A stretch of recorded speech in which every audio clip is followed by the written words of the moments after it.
హరీష్ రావు వ్యూహాత్మకంగా రుణమాఫీని ఒకేసారి చేసేలా ప్రభుత్వంపై ఒత్తిడి తెచ్చి 20,000 కోట్లు 22,000 కోట్లు ఒకేసారి వాళ్ళతో పెట్టించి ప్రభుత్వాన్ని ఇంకా ఇరకాటంలో నెట్టాడు అని కొంతమంది కాంగ్రెస్ నాయకులే అంటుంటారు. అవునండి, నీకు తెలవాలి కదా, నువ్వే హామీ ఇచ్చినావు కదా, మొదటి సంతకం రుణమాఫీ మీద పెడతా అన్నావు కదా. డెఫినెట్గా అడుగుతాను నేను ప్రతిపక్షంగా, ఏమైంది మొదటి సంతకం ఎప్పుడు పెడతావు, ఎప్పుడు ఇస్తావు రుణమాఫీ అని ఒత్తిడి తెచ్చినమాట వాస్తవం.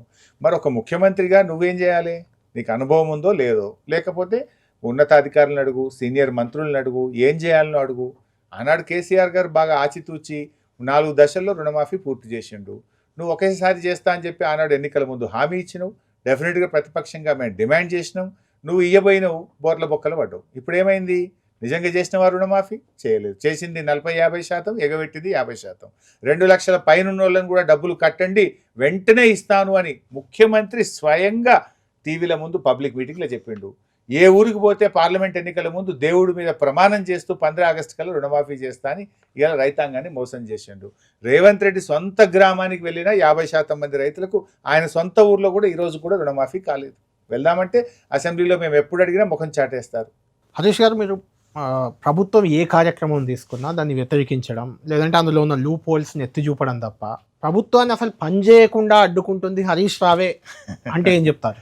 నేనెందుకు అడ్డుకుంటానండి? ఇప్పుడు నువ్వు ఫ్రీ బస్సు పెట్టినావు, నేను అడ్డుకున్నానా? దాని మీద ఎప్పుడన్నా నెగిటివ్ మాట్లాడినా? నేను మాట్లాడలేదే.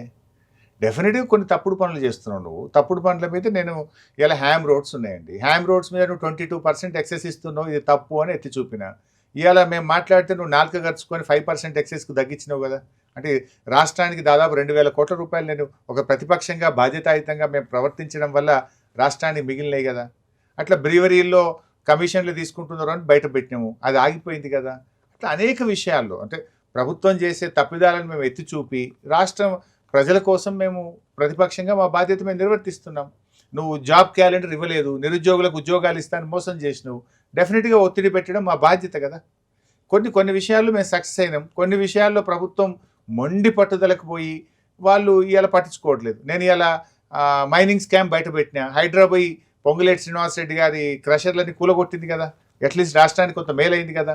ఇట్లా అనేక విషయాలు మేము కొన్ని బయట పెడితే కొంత అయినా ప్రజలకు మేలవుతుంది. అంటే మూస సుందరీకరణ అంటే వద్దంటారు, అటు ఫ్యూచర్ సిటీ ఒకటి కడతాం పెద్ద ఎత్తున, అక్కడ ఏదో ఉపాధి కొత్త సిటీయే నిర్మాణం అవుతుంది అని చెప్తే అది వద్దంటారు.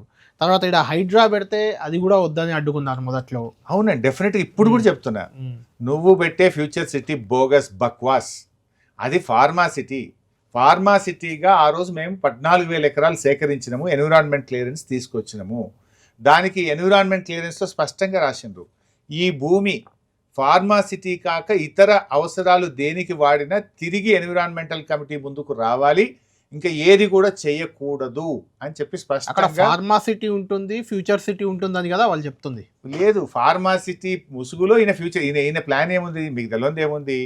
ఒక 10-12 ఫార్మా కంపెనీలకు, అది కూడా కేవలం డ్రగ్స్ ప్రొడక్షన్ కాదు, R&D సెంటర్స్ పెట్టండి అని 50 ఎకరాలే ఇస్తాడు వాళ్ళకు. ఇచ్చిగా ఫార్మాకి ఇచ్చిన అని మిగతా భూమి అంతా పప్పు బెల్లాలకు, ఆయన అనుయాయులకు, కాలేజీలకు, యూనివర్సిటీలకు, రిసార్ట్స్కు, దానికి ఆ భూమిని పంచిపెట్టాలి, అమ్మాలనేటువంటి ఒక ప్రయత్నం చేస్తున్నాడు. దాన్ని మేము ఎట్లాలో చేస్తాం? నిజంగా ఫార్మా సిటీ అక్కడ పెడితే ఏం జరుగుతుందంటే దాదాపు 2 లక్షల మందికి ఉపాధి దొరుకుతుంది, రాష్ట్ర ప్రభుత్వం యొక్క ఆదాయం పెరుగుతుంది. ఎట్లా పెరుగుతుంది? ఫార్మా ఎక్స్పోర్ట్స్ బయటకు పోయినప్పుడు, ఫార్మా ఎక్స్పోర్ట్స్ వచ్చినప్పుడు GST వస్తుంది, పొల్యూషన్ అవుద్ది, జీరో లిక్విడ్ డిశ్చార్జ్. ఆ ఎన్విరాన్మెంట్ క్లియరెన్స్ కేంద్ర ప్రభుత్వం ఇచ్చింది, మేము ఇయ్యలే. జీరో లిక్విడ్ డిశ్చార్జ్, ఎటువంటి పొల్యూషన్ లేకుండా వరల్డ్లో ఉండే బెస్ట్ టెక్నాలజీతో జీరో పొల్యూషన్, జీరో లిక్విడ్ డిశ్చార్జ్తో ఆ ఫార్మా సిటీని మేము ప్రతిపాదించడం జరిగింది. ఇవాళ ఏమైంది? రేవంత్ రెడ్డి 2.5 సంవత్సరాలుగా దాని ఫ్యూచర్ సిటీ పేరు మీద డ్రామా నడిపితే ఆంధ్రప్రదేశ్లోని నెల్లూరులో ఉండేటువంటి శ్రీ సిటీకి ఇప్పటికీ 60,000 కోట్ల రూపాయల పెట్టుబడులు పోయినాయి. తెలంగాణలో ఉండే పరిశ్రమలు ఎక్స్పాన్షన్కి ఇలా నెల్లూరు పోతున్నాయి, కాకినాడకు పోతున్నారు, మన పెట్టుబడులన్నీ ఇతర రాష్ట్రాలకు పోతున్నాయి. అది రేవంత్ రెడ్డి చేసిన కాస్ట్లీ మిస్టేక్. రాష్ట్రం యొక్క ఆదాయం పెరుగుతుంది, రాష్ట్రంలో లక్షల మంది పిల్లలకు ఉపాధి డైరెక్ట్గా దొరుకుతుంది, పరోక్షంగా కూడా దొరుకుతుంది. అంత గొప్ప అవకాశాన్ని తన పేరు, ఇప్పుడు ఆయనకు బేసిక్ ఒక ప్రాబ్లం ఉందండి. చంద్రబాబు నాయుడు అంటే ఏదో ఐటీ సైబరాబాద్ కట్టిండు, మన హైటెక్ సిటీ కట్టిండు, రాజశేఖర రెడ్డి గారు ORR కట్టిండ్రు, కేసీఆర్ గారు కాళేశ్వరం ప్రాజెక్ట్ కట్టిండు, మరి నేనేం కట్టాలి అనే ఒక పిచ్చి భ్రమలో రాష్ట్రం యొక్క స్థితిగతులను సరిగ్గా అర్థం చేసుకోక కరెక్టు ప్రాజెక్ట్ను ఎంచుకోక నేనేందో ఫ్యూచర్ సిటీ కడతా అని పోయింది. సిటీలు నాయకులు కట్టరు, సిటీలు నిర్మితం నిర్మాణం అవుతాయి, కావాలి. దాంట్లో భాగంగా నిర్మితం అవుతాయి. వ్యక్తులు చేస్తే సిటీలు నిర్మితం కావు. ఆయన ఒక రాంగ్ సెలెక్షన్ పోయి ఆయన రాజశేఖర రెడ్డి గారినో కేసీఆర్ గారిని చూసి పులిని చూసి నక్క వాత పెట్టుకున్నట్టు పోయింది. చేస్తే చెయ్యి, మంచిదే కావచ్చు, కానీ నువ్వు ఒక రైతులకు సంబంధించింది, ఒక నిరుద్యోగులకు సంబంధించింది, ఒక విద్యకు సంబంధించింది ఒక మంచి ప్రాజెక్ట్ అని ఎంచుకోవాలి.